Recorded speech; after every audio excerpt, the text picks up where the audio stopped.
Glória a Deus. Bom, meus irmãos, aqui nasceu a igreja de Corinto. Agora pode voltar um pouquinho abaixo. Paulo deixou Atenas, conforme nós vimos, né, na última reflexão. Muito desafio, né? Um debate interessante sobre o politeísmo e sobre o nosso único Deus. Mas aqui Paulo encontrou alguns companheiros, né? Encontrou Áquila e Priscila, um casal que já pregava o evangelho, já tinha familiaridade com Jesus, e eles estavam recém-chegados da Itália porque havia uma ordem de Roma que todos os judeus se retirassem de lá. Então esses irmãos estavam aqui em Corinto, onde Paulo os encontrou. E eles eram de uma mesma profissão, né? Eles faziam tendas. E Paulo também fazia tenda. Aqui nós temos uma coisa interessante. Paulo vivia não somente do Evangelho. Em alguns momentos a gente percebe que alguns irmãos o mantiveram, o sustentaram. E outras vezes ele mesmo diz, eu trabalhei com as minhas próprias mãos. E Corinto é uma das igrejas que vai ouvir ele dizer isso. Eu trabalhei com as minhas próprias mãos para não ser pesado a vocês. Para não trazer a vocês essa responsabilidade. E então ele encontrou esse casal, foram morar juntos e eles trabalhavam dividindo o tempo entre o ministério e a palavra. Trabalhavam fazendo tendas e também faziam o ministério da evangelização. E trabalhar, irmãos, não é uma coisa, vamos dizer assim, é claro que quando o obreiro tem, né, condições, está lá no campo, num lugar difícil, onde não tem jeito mesmo de trabalhar, ele pode muito bem não trabalhar e ficar só por conta do evangelho. Mas quando ele está no meio da cidade, às vezes ajuda, né? De vez em quando ajuda, né? Eu, por exemplo, trabalho esse tempo todo, né? Toda a vida trabalhei. E de vez em quando aparecem aqueles obreiros que chegam, né? Um dia um obreiro estava aqui, pediu um emprego, a gente arrumou, deu um jeito, passou por ali um emprego ali. Daqui um dia ele chegou e disse, eu preciso de ajuda financeira porque eu saí do emprego. Aí, por que você saiu do emprego? Mandaram você embora? Não, eu tive que sair. Ah, você teve que sair. Não mandaram você embora, você teve que sair. Porque eles me transferiram lá para o plano piloto, para a Asa Norte. E daí? E daí eu tinha que chegar lá às 7h30 da manhã. Aí eu perguntei para ele, você sabe que hora eu bato meu ponto lá no ministério? Não, 7. Não tem ajuda para você.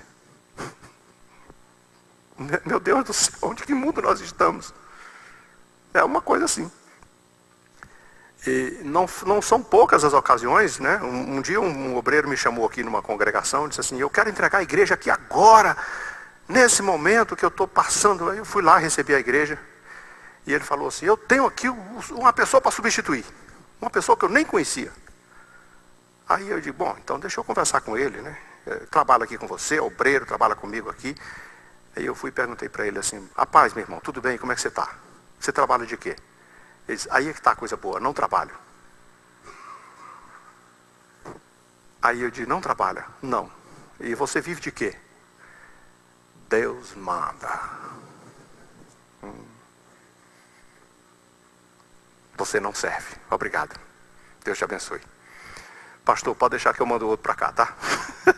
Ele ficou assim, muito, depois me praguejou, me jogou tudo quando foi. Eu não sou homem de Deus, eu sou um homem ímpio, não tem problema. Mas eu não vi a Bíblia, eu não costumo ver gente desocupada ser assim, escolhida para a obra de Deus. Deus chamou Davi, e olha só, Samuel foi na casa de Jessé, tinha 8 filhos, 7 estavam em casa, Deus não quis nenhum. Quis só o Davi, mas o Davi está ocupado. E onde é que ele está? Ele está lá no meio das ovelhas, cuidando, ele é pastor de ovelha. Pois vá buscá-lo, eu quero esse. Por que Deus não pegou os 7 que estavam à toa lá?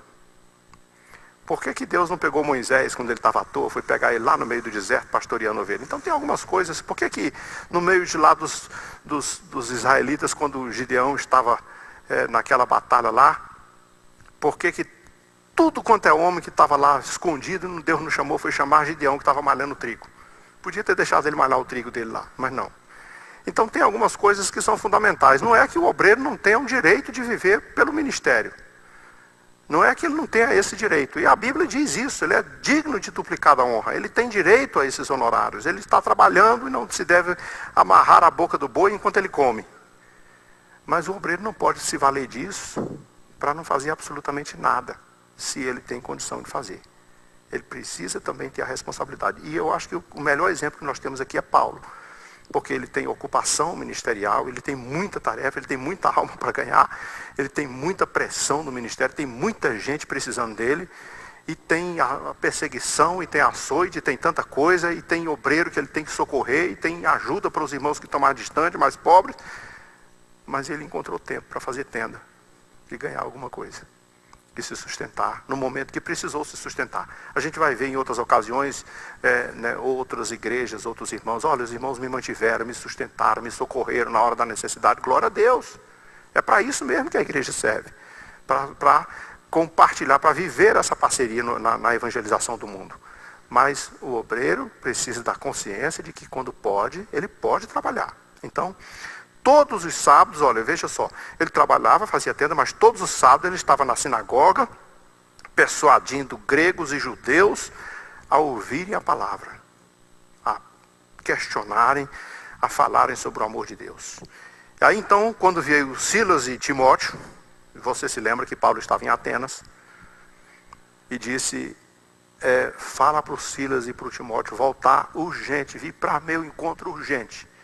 Havia necessidade de obreiro, mas Timóteo especificamente teve que ficar mais tempo em Tessalônica e foi uma das pessoas fundamentais ali para a formação da igreja. Silas também. Agora eles voltaram e quando chegaram, aí mudou a história aqui. Quando Silas e Timóteo desceram da Macedônia, Paulo se entregou totalmente à palavra. Isso quer dizer o quê?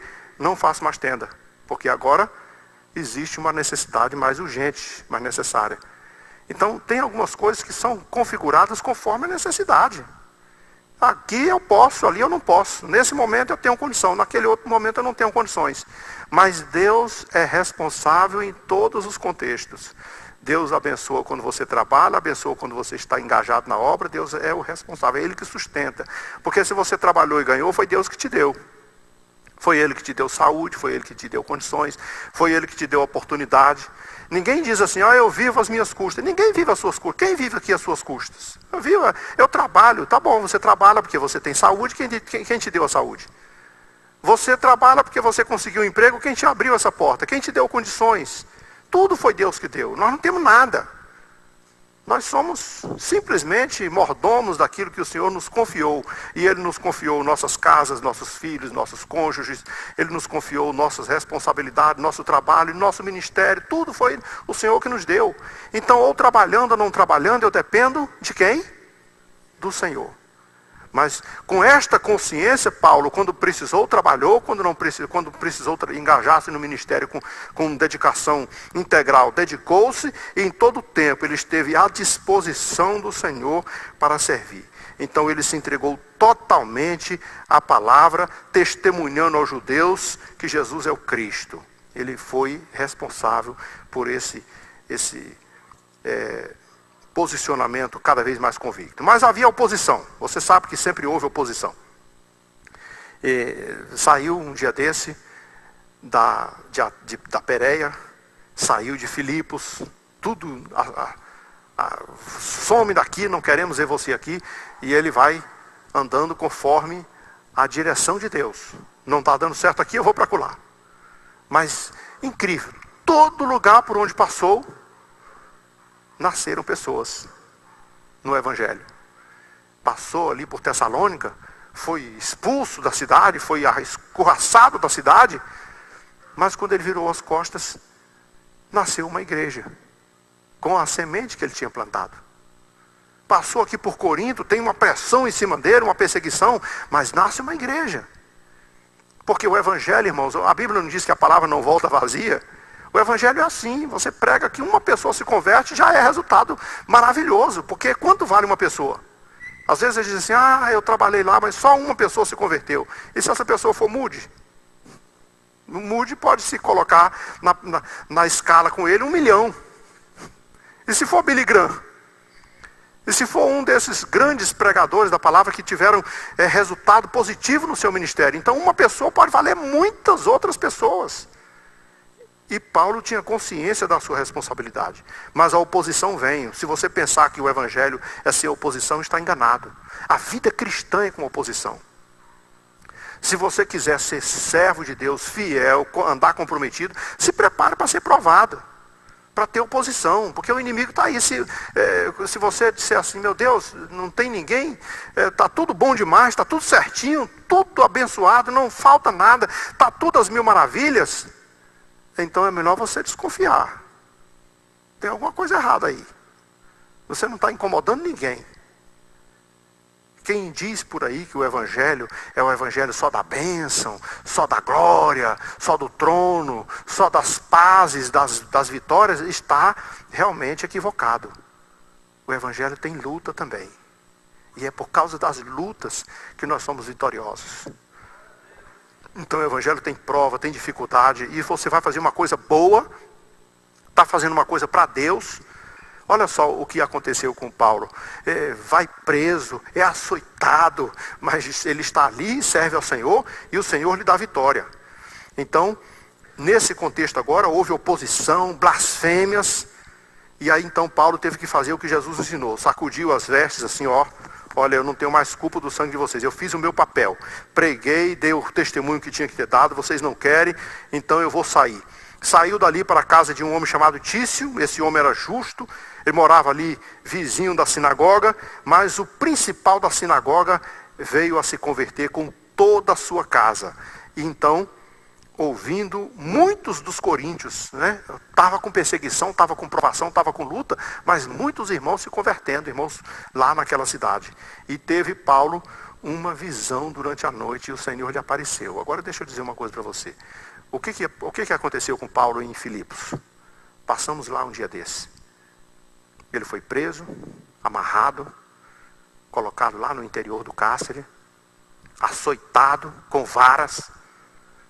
E aí então na madrugada louvava o Senhor, cantava, o Senhor fez aquele rebuliço, terremoto, libertou todo mundo, salvou a vida do carcereiro e nasceu uma igreja em Filipos. Por isso que Paulo escreve aos Filipenses. Nasceu uma igreja. Aí foi para Tessalônica e sempre acontece perseguição, acontece luta. E o Senhor permite que ele vá preso, que ele sofre. Agora só o que o Senhor diz aqui, porque Deus tem seus propósitos. E tem a hora que Deus permite, tem a hora que Deus faz como fez com Jó. Olha, toca nele, faz o que você quiser. Mas tem a hora que Deus diz, agora não toca mais, não mexe com ele. Aqui Paulo ouviu o Senhor lhe dizer, olha, não temas. Não temas. Uma visão durante a noite. Pelo contrário, fala e não te cales. Continua pregando, continua insistindo, continua evangelizando, continua debatendo na sinagoga. Porque eu estou contigo e ninguém ousará fazer-te mal nenhum.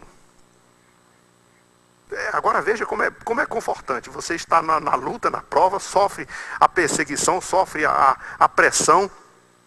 Mas de repente você já vem, olha, lembra que Paulo vem fugindo, né? Fugindo no bom sentido. Estava em Filipos, foi expulso. Foi para Tessalônica, saiu de Tessalônica, foi para Berea, depois foi para Atenas, e de Atenas chegou a Corinto. E ele vem sempre, prega um pouco aqui e vai embora. Mas aqui o Senhor achou por bem dizer para ele o seguinte, olha, eu tenho muita gente aqui, continua pregando aí. Ninguém vai tocar em você. Uma coisa você precisa saber, não só no contexto como esse de Paulo, mas no contexto das nossas vidas, em qualquer que seja a nossa adversidade, em qualquer que seja os momentos difíceis ou fáceis da nossa vida, tem alguma coisa que todo cristão precisa saber, que quem tem você na mão é o Senhor. E quando o Senhor diz assim, olha, você está comigo, eu estou contigo e ninguém te toca, acabou a conversa. Você não precisa ter medo. O cristão, convictamente, seriamente, não precisa andar escoltado, armado, né? Eu tenho visto aí, por onde eu ando por aí, às vezes até eu vejo os grandalhões aí, pastores inclusive, tudo escoltado, com segurança, com tanta gente assim. Mas a Bíblia diz o contrário, né? Olha, eu que te guardo. Se o Senhor não guardar a cidade, em vão trabalha a sentinela. O Senhor promete para aquele que anda com Ele, para aquele que teme ao Senhor, que anda com Ele nos seus caminhos, que obedece a sua palavra. Ele diz, olha, só vão tocar em você quando eu quiser. Você crê assim? Se é quando Deus quiser, então você pode ter a seguinte certeza. Bom, se aconteceu é porque Deus quis, né? Claro que você não vai sair vacilando, não vai sair por aí dando bandeira, né? Como diz o ditado. Não, mas você vai fazer a sua parte, se guardar como tem que se guardar, e o que tiver que fazer, vai fazer, porque é o Senhor quem protege. 1000 cairão ao teu lado, 10.000 à tua direita, mas tu não serás atingido. Porque o Senhor dará ordem a teu respeito aos anjos para que você não tropece com os teus pés em pedra. O Senhor tem a garantia. Deus está dizendo para Paulo, olha, continua pregando, fica aí, eu tenho muita gente aí. Eu ainda tenho muita gente para ouvir o evangelho aqui, eu preciso de você aqui. Mas, Senhor, estão me perseguindo, tem uma oposição, tem gente querendo me matar, já me ameaçaram, já fizeram isso, já fizeram aquilo.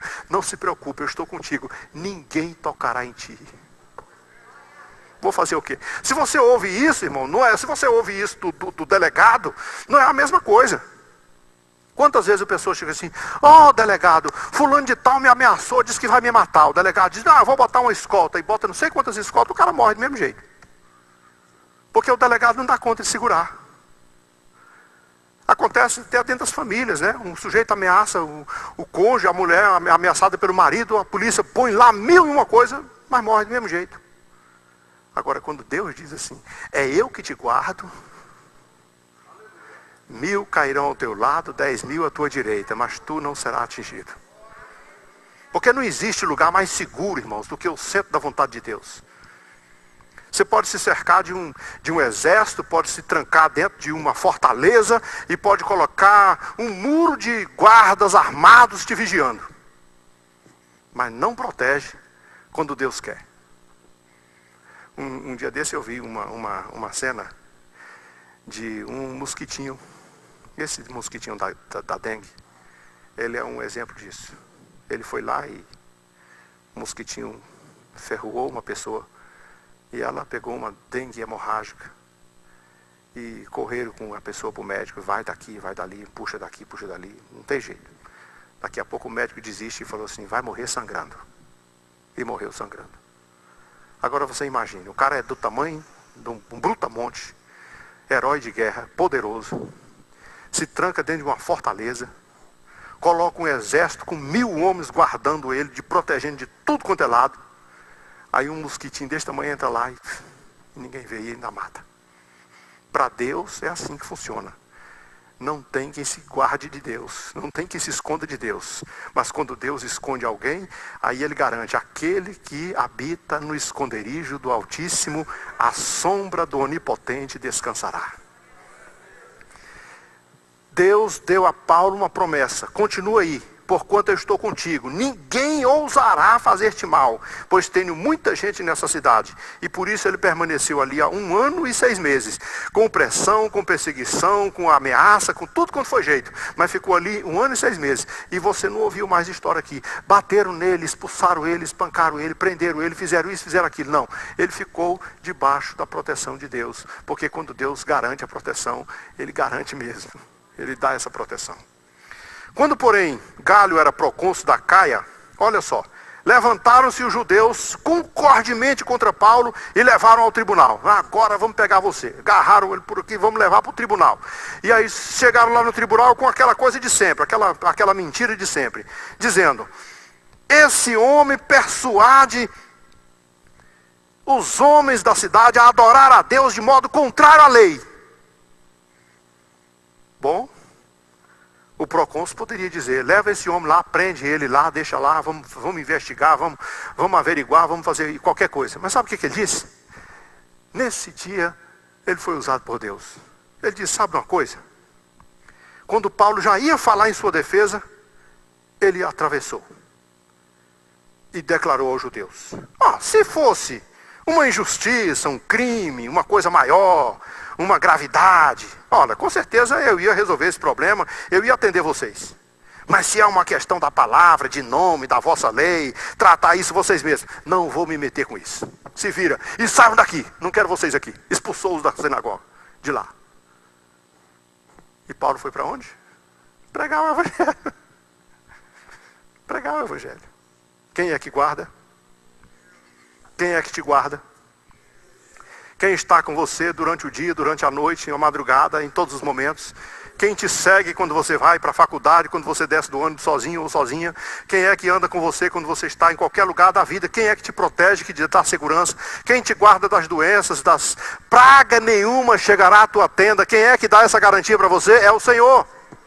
Se aconteceu, saiba. Aconteceu porque o Senhor quis, e quando o Senhor quer, ainda tem um detalhe que eu posso me gloriar. Todas as coisas cooperam para o bem dos que amam a Deus e aguardam no seu propósito. Então, se aconteceu, é para a glória de Deus. Diz a palavra de Deus assim: se você comer, coma para a glória de Deus. Se não comer, não coma para a glória de Deus. Tudo que acontecer é para a glória de Deus. Porque Deus garante todas as coisas. E eu tenho que louvar a Deus a cada momento por causa dessas coisas que nos acontecem. Então, houve essa perseguição, mas o procônsul resolveu dizer: isso é problema de vocês, eu não quero nem ver. E os expulsou do tribunal. E eles agarraram Sóstenes, o principal da sinagoga. Espancaram esse principal da sinagoga do tanto que quiseram. Mas o galho fez de conta que não viu. Não estou nem aí para vocês. Pode fazer o que vocês quiserem. Hoje eu não estou nem aí para vocês. Judeu pode fazer do jeito que quiserem. Mas quando Deus coloca a sua proteção sobre alguém, ele está realmente protegido. Então, Paulo, havendo permanecido ali ainda muitos dias, despediu-se dos irmãos, navegou para a Síria, levando em sua companhia aquele casal, Priscila e Áquila, e depois de ter raspado a cabeça, isso é um voto, isso é uma coisa que não tem muito, não é muito comentado isso, não é muito discutido, por que raspou, por que não raspou. As pessoas faziam um voto: eu vou raspar a cabeça, né? Já aqui na nossa cidade eu já vi pessoas fazerem isso, né? Por vários motivos, né? Vou fazer um voto, como Sansão tinha um de deixar o cabelo crescer, né? Porque era um nazireu, fez um voto. Aí chegou a Éfeso, e você vai, vamos na outra aula, quando entrarmos mais um pouco em Éfeso, vai ver que nasce também uma igreja em Éfeso, né? E deixou ali o casal. Ele, porém, entrou na sinagoga e pregava aos judeus, rogando-lhes que, e os judeus ouviam a palavra, e rogava que permanecesse com eles ali por mais tempo, mas não foi possível. Despediu-se deles e disse: olha, se Deus quiser, na hora que Ele quiser, no momento que Ele quiser, eu volto para vocês. E embarcou e partiu de Éfeso, chegando a Cesareia, desembarcou, subindo a Jerusalém. Olha o roteiro. Foi até Jerusalém, e tendo saudado a igreja, desceu para onde? Antioquia. Aí você lembra de Antioquia? Quem lembra de Antioquia? Você lembra do capítulo 13? Quando aconteceu a primeiríssima viagem missionária de Paulo, ele estava onde? Em Antioquia. O Espírito Santo falou para a igreja: separa-me a Barnabé e a Saulo para a obra que os tenho chamado. E a igreja orando, jejuando, o Espírito Santo falou para eles, e eles puseram as mãos e despacharam aqueles irmãos que fizeram a sua primeira viagem missionária. Quando eles voltaram da primeira viagem, eles pararam onde? Em Antioquia. Aí em Antioquia ficaram ali algum tempo, se retrataram, recuperaram, deram testemunho, falaram a respeito das coisas que Deus tinha feito. Aí chegou a hora de partir de novo para a próxima viagem missionária. Vamos de novo? Vamos. O Senhor vai nos chamar, vai nos levar, vai nos abençoar? Vamos junto. Vamos fazer. Mas aí teve o conflito lá do Barnabé e do Saulo, por causa do João Marcos, que queria ir também. Aí fizeram 2 outras viagens, né? Paulo foi para o lado de Filipos com Silas, e o Barnabé tomou outro caminho com Marcos. Fizeram todo esse percurso agora, Paulo e Silas, a Macedônia, essa região de Tessalônica, Corinto, Jerusalém, tudo quanto é lugar, e agora chegou aonde? 2 viagens. Aqui termina a segunda viagem missionária de Paulo, a partir do momento que ele chega em Antioquia. O que vai fazer em Antioquia? Vamos passar ali algum tempo, e vamos nos edificar. Porque a Antioquia aqui, irmãos, é como a base da igreja. onde, mesmo que você é missionário, que você é obreiro, que você vai ser enviado, que você vai fazer, mas tem uma coisa que nem o missionário pode ficar sem o pastoreio, sem o ensinamento, sem o fortalecimento por meio da palavra, sem a instrução da palavra. E esse momento, olha, ainda que está na missão, está levando, nós mandamos os missionários aqui, nós mandamos carta, às vezes mandamos as mensagens, mandamos o sustento, e de vez em quando ele está lá no aperto, manda, eu estou aqui numa luta, preciso que os irmãos orem, aí nós oramos, ou preciso de ajuda aqui financeira, porque surgiu uma emergência, manda-se ajuda financeira. Agora, estamos voltando porque preciso fazer um tratamento, volta para cá. Quando chega aqui, ele precisa encontrar o quê? A igreja, o pastoreio, o ensinamento da palavra, a base, fortalecimento da sua fé, toda vez que o missionário chega, aqui especificamente, nós temos a preocupação de, primeiro, a providência, descansa um pouquinho, não prega agora, não fala nada, chegou com aquela língua misturada, falando portunhol ou inglesol, tudo misturado, não sabe que idioma que fala, está todo confuso da cabeça, aí dá uma parada, fica aqui, dorme tranquilo, passa uma semana, 2 semanas depois, aí agora já está falando bem o português, vamos fazer uns exames médicos, vamos fazer um check-up, vai lá, tira sangue, vai no check-up dos médicos, vamos ver como é que estão os dentes, vamos ver como é que estão os olhos, tudo, aí faz aquele check-up da saúde, estou bem de saúde, tá? Vai viajar mais um pouquinho? Não, agora vamos aproveitar, vamos dar um testemunho, vamos visitar um trabalho, uma congregação, vamos fortalecer, vamos ouvir. É importante que o missionário, nesse contexto, participe do ensinamento da doutrina, da palavra, da oração, quando puder, culto de oração, culto de ensinamento, crescimento espiritual, que ele precisa também. Porque quando ele está lá fora, quem pastoreia ele? A não ser a distância, o pastor, mas ele precisa muito mais dar do que receber, precisa muito mais ensinar. Então está só ensinando, só pregando, e não recebe nada. Quando chega aqui, precisa receber. Olha, nós estamos falando do apóstolo Paulo, mas ele também passou por isso. E o apóstolo, sabe o que é apóstolo? Apóstolo é missionário. As pessoas hoje, nas igrejas por aí, eles dão os nomes, né? Eles começam a fazer os títulos, né? Antigamente era o pastor, né? Pastor é pastor. Aí alguém olha assim e diz, mas tem um cara maior do que pastor? Tem, acho que é o bispo, né? Então, agora eu vou ser bispo. Então, Aí daqui a pouco ele começa a achar que bispo está pouco, né? Aí ele diz, eu acho que eu vou ser apóstolo. Aí ele vai se dar um título de apóstolo. Ele não percebeu, ele leu tanto a Bíblia que ele não percebeu que de bispo para apóstolo, ele caiu uns 10 degraus. Porque o apóstolo é apenas o enviado. A palavra já quer dizer enviado. É um missionário. Mas o cara pensou que não, porque Paulo era apóstolo, então deve ser o cara, né? Deve ser o top, né? Deve ser o da galáxia, né?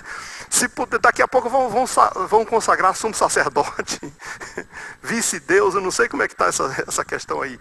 Mas é muito simples. Nós só precisamos entender uma coisa, que o enviado, o apóstolo, o missionário, aquele que foi levado para fora de casa, que está lá pregando o evangelho, tem um momento que ele tem que voltar também na base, que ele tem que receber instrução, que ele tem que ser edificado espiritualmente, que ele tem que ser cuidado fisicamente, que ele tem que ser ajudado financeiramente, que ele tem que ser protegido, orientado, e haver intercessão por ele, tem que haver o momento do crescimento, da oportunidade que ele tem. Tem hora que a pessoa fica aqui, ó. Eu já tive situações aqui do obreiro. O obreiro está numa congregação e não consegue andar e está lá, vai para uma, não dá certo, vai para outra, não dá certo, vai para outra. Aí eu digo, vem para cá, fica aqui na sede aqui. Aí ele passa 1 semana, 2 semanas, 1 mês, 2 meses, 3 meses, daqui 4 meses, 6 meses. Olha, agora você vai para outra igreja. Lá ele faz melhor. Por quê? Porque ele agora... eu agora entendi como é que funciona. Não é na marreta, não. Não é no pontapé, não. Não é no grito, não. Não é na bronca, não. É na graça. Aí ele percebe.